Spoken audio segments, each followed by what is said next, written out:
13th month pay. Naku, kapag tinatanong talaga to, kinakabahan ako. Bakit naman? Kasi it feels like a countdown. 5, 4, 3, 2, 1. Wala na. Kashing. Oo, ganun lang kabilis. Kasi syempre inilalaan ko yun sa mga, well, of course to reward myself.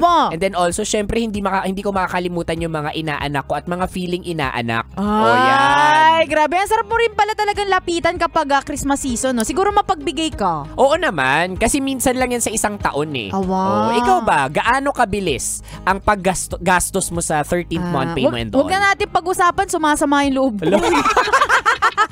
Ay nako, dahil panahon ngayon ng pamimigay ng mga management sa kumpanya sa mga trabaho ng 13th month.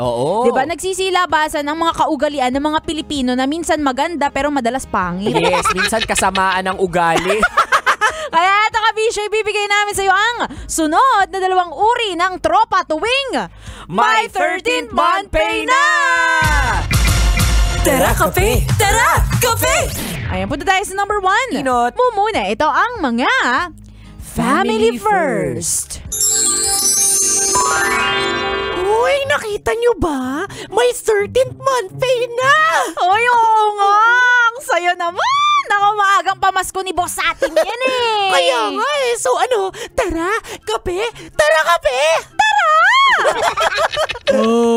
Pass na muna ako, Jessa at Robinshena. Ay, Omar, bakit naman? Ano ka ba? Reward yourself. Tsaka 13th month pay na, oh. Kailangan ko kasing magtipid kasi uuwi ako ng probinsya. Alam mo naman, di ba? Kapag uuwi ng probinsya, akala nila galing kang Saudi. Tsaka pinag-iipunan ko rin kasi regalo ko sa pamilya ko. Anong regalo? Nagpapagawa kasi kami ng bahay sa probinsya. Yung ipon, ilalaan ko dun para matapos na. Well, sorry guys family first muna eh. Robinshena girl. Ano? Ayoko na magkape, ikaw na lang. Ha? Ikaw nga itong nag-aya eh. Bakit naman? Alam mo ba, family first muna ako. Samahan ko na lang dito si Mar. Total, in the future, magiging pamilya na rin kami, di ba Mar? Wala, Jessa. Kilabutan ka nga. Ayan.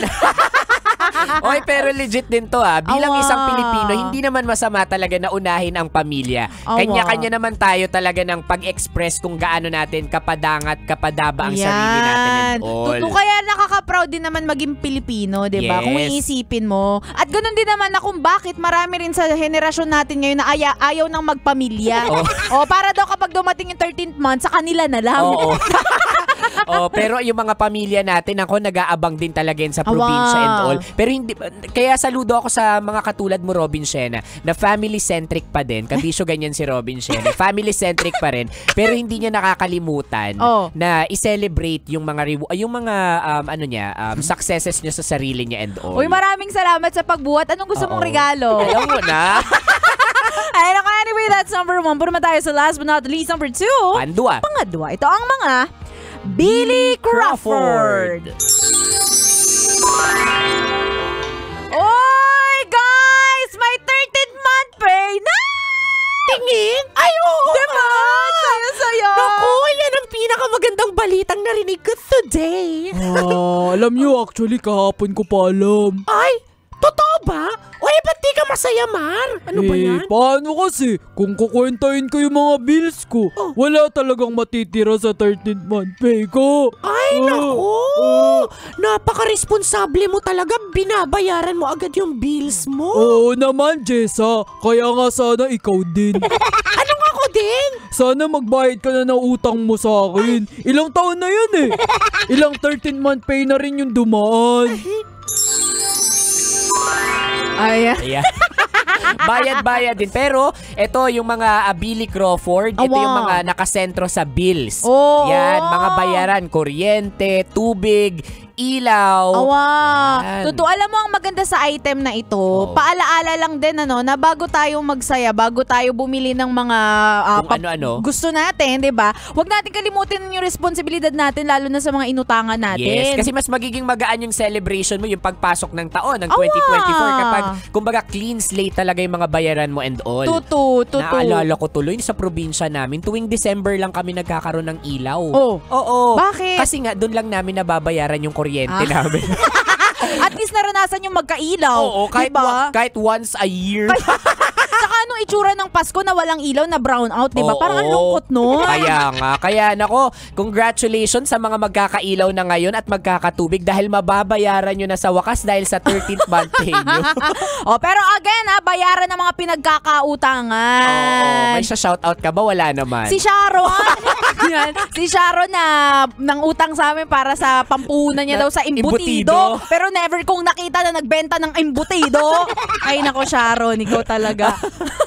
Siya, kabilis kung di mo naabutan ng usapan namin ito at gusto mong ipa-shoutout yung nangutang sa'yo na hanggang ngayon hindi pa nagbabayad. Ayan, shoutout natin sila. Hanapin mo kami sa aming mga social media accounts. Ako sa aking Facebook, Instagram, Twitter, TikTok at DJ Robin Shena. Same socials, mga broski at Konyo Bicolano. Nako, quick shoutout lang ako sa mga taxi, Grab, mga jeep, mga Toda at kina Team Rivera na bumibiyahe ngayon, ngayong holiday at nakikinig sa atin. Shoutout sa inyo. Enjoy the holiday mga kabisyo. The holiday nga. Yes. Muli kabisyo, this is your pinakamagandang probinsyana, DJ Robin Shena. Your Uragon Broski, like super legit and all Konyo Bicolano. Dito lang yan sa Tara Kape sa 90.7 Love Radio. Feel good. Ay, gagi pare. Awa! Tara Kape! Tara Kape! Konyo Bicolano at Robin Shena!